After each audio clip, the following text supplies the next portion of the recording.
So, when I was 3 years old, I once told my brother that I wanted to be an owl when I grew up. Or a chameleon. He laughed at me and informed me that I could not change species as a profession, so I made a new life plan for myself. At my kindergarten graduation, I announced that I wanted to be a spy. 3 years later, I decided what I actually wanted to be when I grew up, and it stuck with me ever since. I fell in love with the science of paleontology, or studying fossils. Now, I know that this is not the most exciting or engaging of topics. It is just rocks, right? Maybe, but I think that there is so much more to paleontology than just rocks. For instance, in March of 2018, a scientific paper was published that described an amazing finding from 520 million years ago. There were 15 fossils discovered in Greenland of a creature called Carrigmacella. Right here you can see him. But there was something super special about this specific specimen. With it was fossilized brain or nerve matter from the fossil itself. And you can see here that yellow is the brain matter that was fossilized with the creature. I hope for my sake and yours that you're interested by this, because it's a really influential and important thing that we have brain matter fossilized with this. I will be digging deeper into the evolution and time period of the Cambrian, where he came from, other animals from this period, and why this weird explosion of life before the Cambrian started. The Cambrian explosion was not a literal explosion, but more of a mass diversification of life. Before the Cambrian was an eon called the Proterozoic. This ended about 542 million years ago, which is also when the Cambrian began. During this time, the only life on Earth was very small, simple, single-cellular organisms.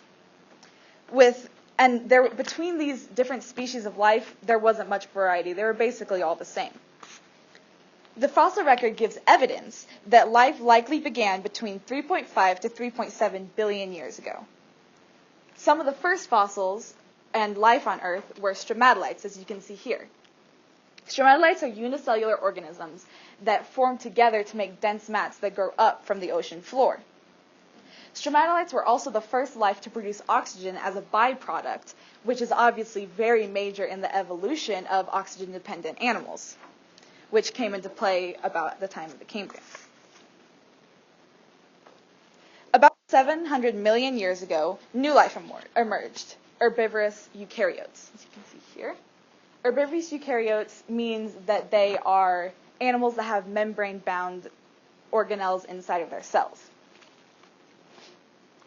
This was the first miniature explosion of life because a life cycle formed, which led to heightened amounts of evolution, more rapid evolution, and eventually led to the Cambrian explosion. After only 37 million years of evolution during the Cambrian, complex multicellular life emerged, and with a large variety of life. There were completely different types of life around. And I know that 37 million years doesn't seems like a lot of time, but in geologically speaking, it's not very much, because over the 4.6 billion years that life has been around, you can see that multicellular organisms have only been around for this long. Many of the incredible forms of life that we know today formed in the Cambrian. For instance, bivalves like brachiopods or clams. Here you can see a fossilized bivalve and then a current one. Worms. I hope that all of you guys know what worms look like, but fossilized ones from the Cambrian period. You can see that they look a little bit different, but they're essentially still the same. Snails, you can see the similarities between the spiral structure of their shells. And chordates, which means animals that have a backbone, like us. These are examples of the first chordates on Earth from the Cambrian period. This was a remarkable time for evolutionary experimentation. Creatures evolved into creatures the previous creatures I've mentioned evolved into creatures that we know and love today. But many animals did not survive this time of evolutionary experimentation, and they were really weird. Here we can see Opabenia over here on this side. It had 5 eyes and like a vacuum-shaped mouth with teeth. And then over here is Anomalocaris. This is a 1.8 meter tall man, and that's how big they were, so they were huge. And you can see that these were like really strange creatures because they had these weird like appendages that they could grab things with. And then there was also trilobites here, and I have of a trilobite here. And this is the biggest ones that were alive at the Cambrian period, but they could also be up to like a foot and a half long, or up small. But these creatures are really interesting just because of what they are. But the thing that is really interesting and amazing about the evolution that occurred between them is how they interact with each other. A little bit before the Cambrian period began, there was only photosynthetic creatures, and then there was only herbivores. But then suddenly, predators emerged. These predators would prey on the other creatures in the sea, and this made the things that they preyed on have to evolve so they would go completely extinct from being eaten. So as the predators evolved, so did their prey. The prey formed mechanisms such as hard exoskeletons, like the trilobite, spikes, an ability to hide and protect themselves. And then this led to the evolution of the predators, because then they were unable to eat the prey again. And this predator-prey cycle is the main cause of evolution that has kept life going for the past 542 million years. It's really influential on the life cycle and how everything works.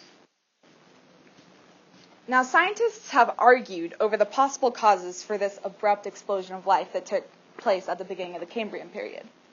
Some scientists think that the causes were evolutionary and internal within the species and the organisms themselves. Others think the causes were external changes, such as changing in the environment and the waters that they lived in. The evolution of predators, as I previously mentioned, is one of the main causing factors for evolution in the beginning of life.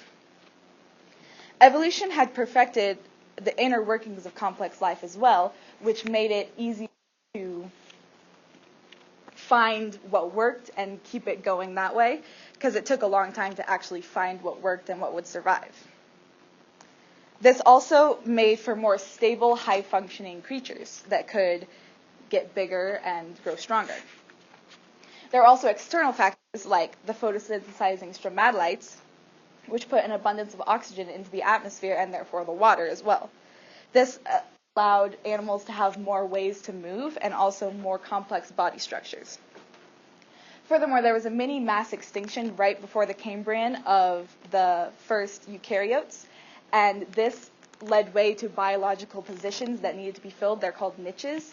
And these niches, once they're filled, then it makes a perfect functioning ecosystem. And then lastly, the thing that scientists think is the most influential as to why this mass diversification happened is global warming. There was an extreme case of global warming, and it caused the seas to get a lot warmer, which melted the ice. Then the ice melted, which raised the sea levels, and then the sea levels went over shallow land, which made shallow waters. And this is where most of the Cambrian creatures actually established their homes. As you can see here, it's kind of like more shallow waters, like, in like the Great Barrier Reef and stuff like that. And so those are the main causes that scientists attribute to this. So a lot of you may still be thinking, well, I don't care. It's just rocks. Well, I think that you should care, and we should all care about this, because this is the origins of everything that we know. I wouldn't be here speaking to you today, and you wouldn't be here listening if it wasn't for this event. A perfect storm of internal and external changes came together to cause the Cambrian explosion of life and made life as we know it. Where would we be without it? It may not be interesting to everyone, I get it. It is just rocks. But it is also us. And it's given us a backbone, and it's made us human. Thank you.